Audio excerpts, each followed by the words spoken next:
It seems the first episode of Creepy Things from Across the Internet was a big hit with many of you, so today we'll continue exploring strange, eerie, and downright unsettling things from across the web. You're on my channel, where we occasionally dive into real crimes and bizarre phenomena. If you enjoy this kind of content, be sure to subscribe, and as always, let's jump into today's stories. I stumbled upon this particular story a long time ago, maybe 7 years back, and I started searching for any material I could find on it because it really hooked me. The thing is, there's an unusual apartment building in Volgograd, Russia, where people noticed some very strange, periodic flickering lights in one of the units. Imagine this. For 5 years straight, you come home every evening along the same route, and each time, you see the lights flickering in the same window. Why? Doesn't such frequent flickering bother the residents? Or have they just gotten used to it? Or perhaps they're hiding something? You might say there's nothing unusual about it, but the flickering always started precisely at 10 p.m. and continued exactly until midnight. The person who first noticed this, a user named Medic Paranoid, pointed out that in the mornings, those same windows were always covered with curtains, which raises even more questions. On top of that, every now and then, you could catch a glimpse of a person's silhouette in the strange window. The figure would appear for just a couple of seconds, seemingly looking out at the street. At one point, this person leaned out, and it seemed like they started taking photos because people noticed distinct camera flashes. What sets this story apart from hundreds of similar tales is that Medic Paranoid didn't hide anything. On the contrary, he shared the building's address and encouraged others to check it out for themselves. The address is 7 Krasnoznamenskaya Street, Volgograd, Russia. If you look at the street view on maps, you can see the building is indeed there. Eventually, many others became witnesses to this odd phenomenon as well. Unlike most, however, Paranoid decided to take matters into his own hands and investigate. He went on a reconnaissance mission to the apartment building, but his first attempt failed because he ran into a concierge who, unsurprisingly, wouldn't let him in. For his second attempt, Paranoid came better prepared. He came up with a cover story. His uncle was coming to Volgograd and looking for a place to stay, and he had found a listing for an apartment in this building. With this excuse, he managed to get into the building's entrance without any issues. Here's where things get strange. Only on the 11th floor, where the mysterious apartment is located, was there a security camera at the entrance to the hallway. None of the other floors had cameras. Eventually, he found the right apartment and, without hesitation, rang the doorbell. After 3 or 4 rings, a man answered. During their conversation, Medic Paranoid heard the voice of a man who, as he described, sounded like he was in his 50s. With a raspy, smoke-damaged voice that suggested heavy drinking, a voice many would recognize. The conversation started with a simple greeting, but quickly took an unexpected turn when Paranoid asked about the flickering lights in the man's window. The man was noticeably flustered, as if he was trying to come up with an explanation on the spot. Finally, he admitted that the flickering was due to a wiring issue in his apartment. Paranoid asked if the problem bothered him, considering the lights had been flickering for years. Surprisingly, the man said it didn't bother him at all. The conversation ended politely, but honestly, it left more questions than answers. The most interesting part? That evening, the windows didn't flicker. However, starting the very next night, the flickering resumed, but with a different pattern. Medic Paranoid now lives in St. Petersburg, but according to his friend who still lives in Volgograd, the windows are still flickering to this day. To my viewers in Volgograd, if any of you aren't too lazy to visit 7 Krasnoznamenskaya Street and check on those windows, please let me know how things are there now.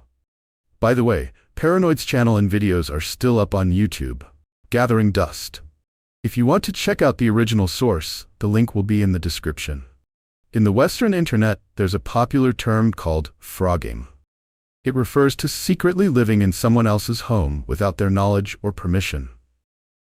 This concept often appears in creepypastas and eerie stories. But the thing is, frogging isn't just an urban legend.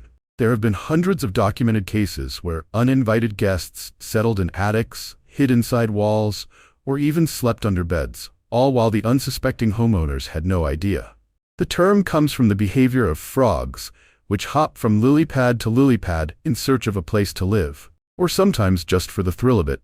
Typically, these people avoid confrontation, limiting themselves to stealing food, toiletries, and observing the private lives of the home's residents. However, not all of them are the same. Some are content to live in the shadows forever, while others take even more disturbing actions.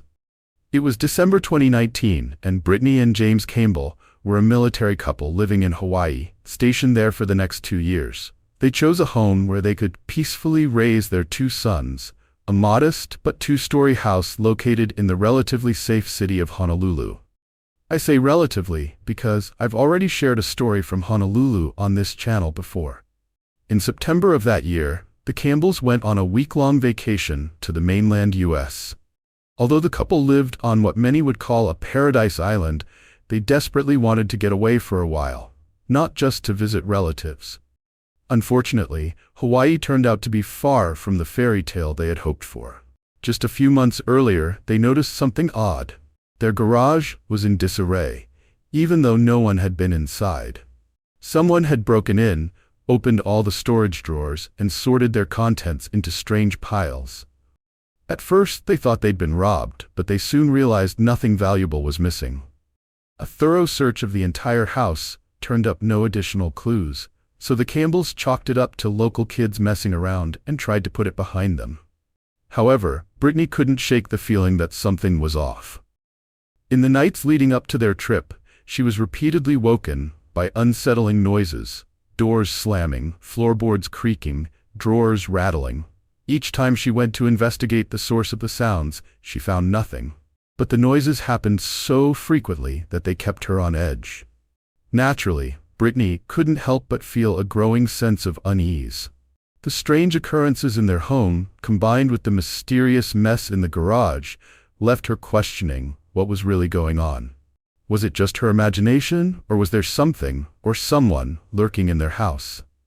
The Campbells' story is a chilling reminder of how vulnerable we can be, even in a place that's supposed to be safe. What started as a minor oddity quickly escalated into a deeply unsettling mystery, one that would make anyone think twice about the sounds they hear at night. Brittany shared her concerns with her husband James, and although he initially thought she was being paranoid, he soon recalled several strange incidents over the past few months. At one point, the front door was mysteriously unlocked. Personal items were found out of place, and the computer's webcam was turned on when no one had used it. The most alarming incident happened one afternoon when James was home alone, playing the piano. He suddenly felt an odd sensation, as if someone was watching him. When he turned around, he saw the silhouette of a man staring at him through the window, his face hidden behind a thin curtain. The figure quickly disappeared, and James convinced himself it was just a neighbor listening to his piano playing. Still, combined with all the other strange events, the couple started to feel like they were losing their minds. They requested a leave from their military superiors to take a week-long vacation in the mainland U.S., hoping the break would do them good. On September 20th, when the family returned to their home in Honolulu, they noticed something suspicious. James's bicycle was lying in front of the house, even though he was certain he had left it locked in the garage. James told his family to wait in the car while he went inside to investigate. When he tried to open the front door, he felt someone, or something, pulling it from the other side. James managed to crack the door open just enough to peek through the gap, and there he locked eyes with an unfamiliar man. The stranger calmly but firmly stated, "This isn't your house." James forced his way into his own home and discovered the intruder, a man in his 20s, wearing James's clothes and holding a sledgehammer. James managed to restrain the uninvited guest while Brittany called the police. What they found inside the house was horrifying. Almost every item in every room had been rearranged. Pots and pans were neatly stacked, James's musical instruments were laid out in the living room, the boys' bedroom was meticulously tidied, and knives were carefully arranged on James and Brittany's bed like surgical tools on an operating table.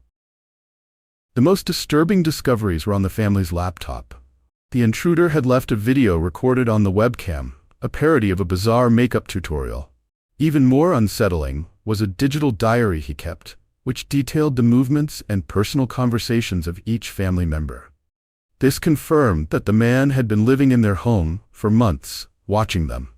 In a separate bag, they found a lengthy document titled Rehabilitation of Rat People. In it, the deranged man explained his plan to transform the Campbell family from omnivorous humans into what he called Ekialovs. What are Ekialovs, you ask? Bear with me, and it'll become clear. He planned to transplant their hands and remove what he deemed unnecessary organs. He wrote, "Today's test involved attempting cosmetic changes. I just want them to look perfect. I want them to feel beautiful. I think, even as they are, they might be some of the most beautiful creatures I've ever seen. But I'm a strange guy, so maybe that's why. The tests will be completed, and we'll all have this house to go to if needed. In time, we'll have other houses and places to enjoy life." The man had used the same laptop to search for surgical tools and research how to perform various operations. In the living room, they found pills, which he likely collected to sedate the family for their surgeries. With the police on the scene, the term Ekialov started to make a bit more sense. The police arrested the intruder, a 33-year-old man named Ezekiel Zias, who had been living in the crawlspace of the Campbell family's home. If the Campbells hadn't gone on vacation, they might have woken up one night to a nightmare scenario, one too horrifying to even think about. After his arrest, Ezekiel was released in 2020, but he was soon taken back into custody, this time for vandalism at a Buddhist temple. While in prison, Ezekiel beat and then stomped on the head of his 62-year-old cellmate, who later died. Ezekiel pleaded guilty and was sentenced to 4 years in prison. Understandably, the Campbells left Hawaii after this ordeal and moved to a new home in the mainland U.S. But considering everything they went through, it's hard to imagine if they'll ever truly feel at home again. For years, an image of a woman with a twisted neck has haunted many people.